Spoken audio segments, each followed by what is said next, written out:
Hello everyone, it's another cake order. Yung cake natin si Dino. Ang ganda lang nung cake na to. Ang flavor niya si vanilla chiffon natin. Ayan. Tapos nilagyan ko siya ng barbecue stick dyan para maging steady yung cake natin. Hindi siya wiggle. Lalo na pag travel nilalagyan talaga ng barbecue stick. Tapos first coating na natin para mawala yung mga crumbs ng ating cake bago natin ilagay yung kanyang pinaka final color.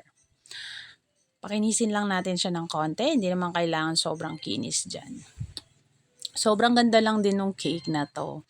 Na-upload ko na yung cake design nito eh.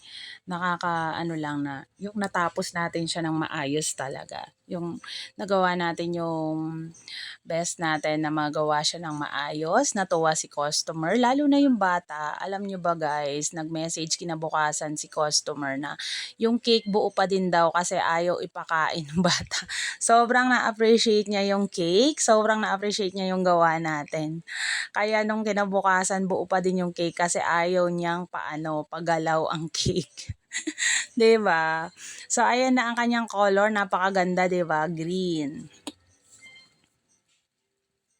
Pakinisin natin, ang bilis lang pakinisin ng ating gamit na frosting. Tapos alisin lang natin 'yan, pakinisin natin yung gilid. Ayan na siya.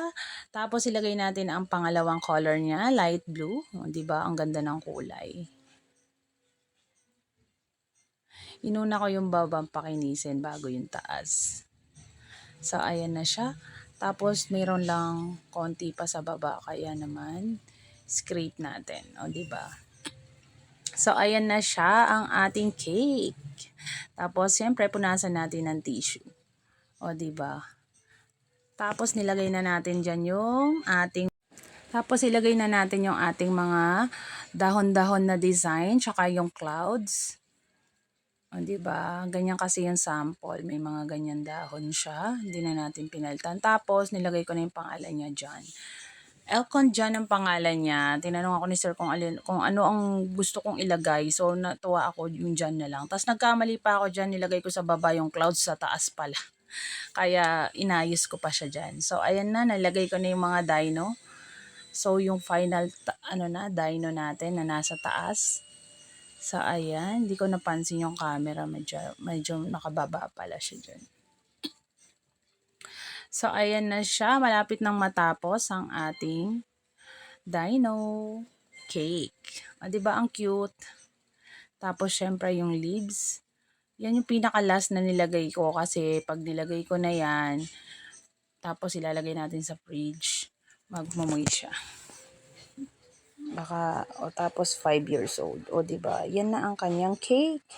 Ayan na ang ating finished look. O, diba? Sobrang cute lang. Ang ganda ng ating dino cake. 3D dino cake. So, ayan na siya. Tapos, nilalagay ko lang yung pinakahuli niya, yung mga stone. Fondant na lang din ang nilagay ko na pa-marble. Pa-marble effect. Diba, dahan-dahan ako dyan. Baka kasi mahulog ko kung saan.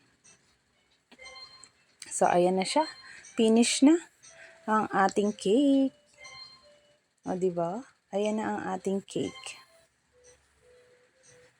Tapos na siya dyan. Nilagyan ko lang siya. Nakalimutan kong ilagay yung ating logo. So, ayan na. Ayan na ang kanyang finished look. O, diba? Ang ganda. Ang cute ng ating cake. Thank you po sa pag-order again and again.